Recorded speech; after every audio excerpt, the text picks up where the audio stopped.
धाकड़ खबर बेखौफसुमा बेबाक अंदाज। धाकड़ खबर के न्यूज़ रूम से मैं आपके साथ हूं अकरम रईस खान। तुष्टीकरण, जी हां, तुष्टीकरण और तुष्टीकरण की राजनीति, इन शब्दों को पिछले कई सालों के दौरान आप लोगों ने हजारों बार सुना होगा, क्योंकि भाजपा, आरएसएस और बहुपू मीडिया इन शब्दों के जरिए मुसलमानों का नाम लेकर देश की उन तमाम राजनीतिक पार्टियों को आज तक टारगेट करती चली आ रही है, जो अपने आप को धर्मनिरपेक्ष पार्टियां बताती हैं, जो अपने आप को सेकुलर पार्टियां कहलवाती हैं। लेकिन आज मैं आपके सामने दो ऐसी तस्वीरें रखने जा रहा हूं जिन्हें देखने के बाद आप लोग ये कहने को विवश हो जाएंगे कि ये है असल में तुष्टीकरण और ये है असल में तुष्टीकरण की राजनीति। और ऐसे किया जा रहा है हिंदुओं का, जी हां, ऐसे किया जा रहा है हिंदुओं का तुष्टीकरण। तो इधर उधर की बातों को छोड़ देते हैं, पहली तस्वीर की तरफ आपको लेके चलते हैं। ये पहली तस्वीर काफी पुरानी है, लेकिन इसी तस्वीर की वजह से तुष्टीकरण की कहानी आपकी समझ में आएगी। आप तस्वीरों में देखिए, ये जो शख्स दिखाई दे रहा है आपको, इसका नाम है आशीष कुमार मिश्रा उर्फ मोनू। पुलिस वालों के साथ है और जेल जा रहा है या जेल से कोर्ट लाया जा रहा है। मूंछों पर ताव दे रहा है, जबकि इसके ऊपर 4 किसानों को और एक पत्रकार को कुचलकर मौत के घाट उतार देने का आरोप है। और सुप्रीम कोर्ट के आदेश के बाद, हाई कोर्ट से मिली इसकी जमानत को रद्द करने के बाद पुलिस वालों ने इसको गिरफ्तार कर रखा है। यानी इसको कहा गया कि इस तरीके का पोस्ट देना, वो मीडिया में जाएगा, हम हिंदुओं को बताएंगे कि अगर तुम्हारे खिलाफ कोई मुकदमा दर्ज हो भी जाता है, तुम कोई मर्डर बलात्कार कर भी देते हो, तो हम लोग सत्ता में बैठे हैं, अब टेंशन लेने की जरूरत नहीं है। मूंछों पे ताव देते हुए जाओ, ये पुलिस वाले तुम्हारे गुलाम हैं, ये सिस्टम तुम्हारे तलवों के नीचे है। अब दूसरी तस्वीर आपके सामने दिखा रहा हूं, जो इन बातों पर, इन दावों पर मोहर लगा देगी। वो तस्वीर पहले देख लीजिए, फिर उस तस्वीर के पीछे की कहानी आपको बताता हूं।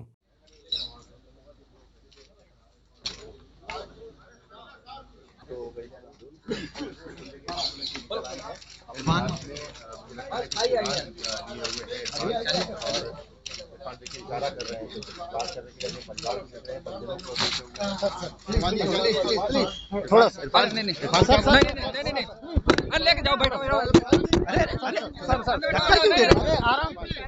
नहीं गाड़ी, अरे मीडिया का है सर, मीडिया का सर बैठिए अब बैठिए, आप बैठिए उधर एक देखिए अपने परिजनों से गाड़ी यहाँ से निकल चुकी है, यहाँ से बैठ के निकल चुके हैं, उनकी माँ, उनकी पत्नी। देख लिया आपने इन तस्वीरों को? अगर नहीं देखा है गौर से, तो अब मैं आपके सामने फिर से इन तस्वीरों को रख रहा हूं, थोड़ा सा देख लीजिए। तस्वीरें आई हैं कानपुर से, आज सुबह की ये तस्वीरें हैं। यहां जेल में बंद समाजवादी पार्टी के विधायक इरफान सोलंकी को निकालकर पुलिस वाले ले गए हैं महाराजगंज की जेल में। 2 दिसंबर से वो यहां पर अपने भाई रिजवान सोलंकी के साथ बंद थे। जेल में बंद होने के बाद उनके ऊपर कई सारे मुकदमे लगा दिए गए और उन पर एक आरोप भी लगाया गया कि उन्होंने बांग्लादेशी डॉक्टर को कानपुर में बसाने का, उसका आधार कार्ड बनवाने का, उसका पासपोर्ट बनवाने का भी बहुत बड़ा कारनामा अंजाम दिया है। आज उनके भाई को तो इसी जेल में छोड़ दिया गया, लेकिन इनको निकाल लिया गया और इनको महाराजगंज की जेल में ले जाकर डाला गया। तो उस दौरान इनके आंसू छलक आए, क्योंकि सामने मां खड़ी हुई थी,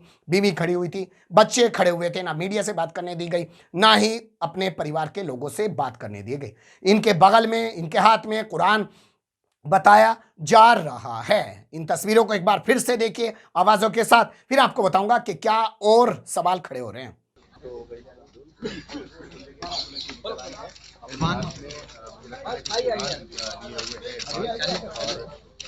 इशारा कर रहे हैं, बात कर रहे हैं, पंजाब में रहे हैं, थोड़ा नहीं लेके जाओ, बैठो। नहीं गाड़ी, अरे मीडिया का है सर, मीडिया का सर बैठिए आप बैठिए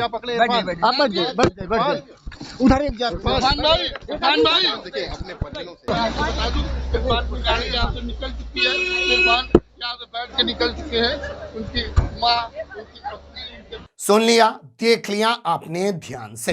क्यों रो रहे हैं इरफान सोलंकी? अब इसको आसान से शब्दों में समझने की कोशिश करते हैं। यानी कि इरफान सोलंकी को खूब प्रताड़ित किया जा रहा है और वो खूब परेशान हैं और अपने परिवार से दूर हैं, वो रिहा भी नहीं हो पा रहे हैं। उन पर लगातार मुकदमे पर मुकदमे दर्ज किए जा रहे हैं। ये तस्वीर इसलिए पैदा की गई है ताकि हिंदुओं को दिखाया जा सके, देखो आज यहां पर हिंदू हृदय सम्राट की सरकार है और जो मुल्ला जो मुसलमान, चाहे वो विधायक हो, चाहे वो मंत्री हो, चाहे वो नेता हो, हम उसको ऐसे ही जलील करेंगे, जेल में डालेंगे, मुकदमे लगाएंगे। इससे पहले भी वैसे एक बार भावुक हो चुके हैं इरफान सोलंकी, लेकिन वो समय था जब उनके खिलाफ मुकदमा दर्ज हो गया था। वो लखनऊ गए थे अखिलेश यादव से मिलने के लिए और वहां मीडिया के सामने बात रखते हुए भावुक हो गए थे। उनकी ये भावुकता आज भारत में मुसलमानों की स्थिति को भी उजागर करती है कि मुसलमानों के साथ किस तरीके का व्यवहार किया जाता है, लेकिन अगर आशीष कुमार मिश्रा है तो उसके साथ किस तरीके का व्यवहार किया जाता है। यहां खबरें छपी हैं कि आशीष कुमार मिश्रा के लिए स्पेशल 5 जेल में भिजवाया जाता है, उसको अपने घर का खाना दिलवाया जाता है, वो वीआईपीओं की तरह जेल में बैठकर लोगों से बातें भी करता है और जो बड़े बड़े हत्या आरोपी हैं उनको तो पैरोल भी दिलवाया जाता है, जैसे गुरमीत राम रहीम और फलाने ढिकाने तमाम तरीके की चीजें हैं। वैसे इसे आप दूसरे तरीके से भी समझ सकते हैं। इससे पहले रामपुर में रहने वाले आजम खां को भी उठाकर रामपुर की जेल से सीतापुर की जेल में डाला जा चुका है। शामली के कैरान इलाके में रहने वाले नाहिद हसन को उठाकर शामली की जेल से निकालकर मुजफ्फरनगर की जेल से निकालकर डाला जा चुका है चित्रकूट की जेल में।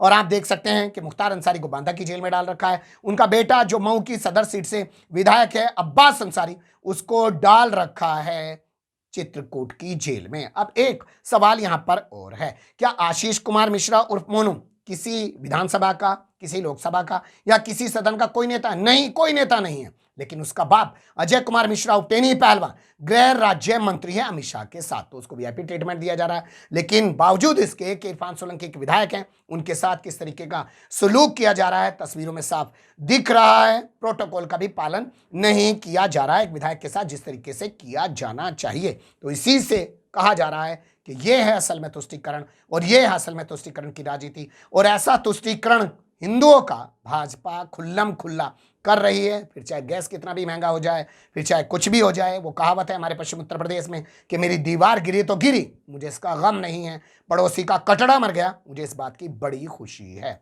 एक तस्वीर उभर रही थी, मुझे लगा कि आपको रूबरू करा दें। अच्छी बुरी जो भी लगी हो कमेंट्स के रूप में आप लोग अपनी राय दे सकते हैं। खबर को लाइक कर सकते हैं, चैनल को सब्सक्राइब कर सकते हैं, ज़्यादा से ज़्यादा हमारी खबरों को शेयर कर सकते हैं। फिर ऐसे ही किसी सुलगते हुए या व्यस्त मुद्दे लेकर मैं आपके सामने हूँगा हाजिर। फिलहाल अभी मुझे दें इजाज़त।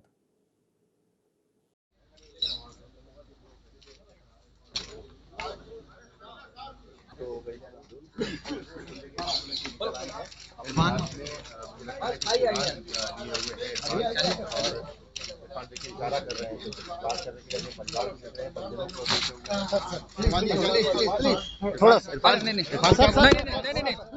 लेके जाओ, बैठो। नहीं गाड़ी, अरे मीडिया का है सर, मीडिया का है सर। बैठिए बैठिए, अब बैठिए, आप बैठ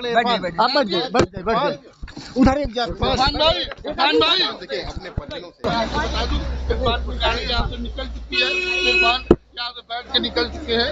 उनकी माँ, उनकी पत्नी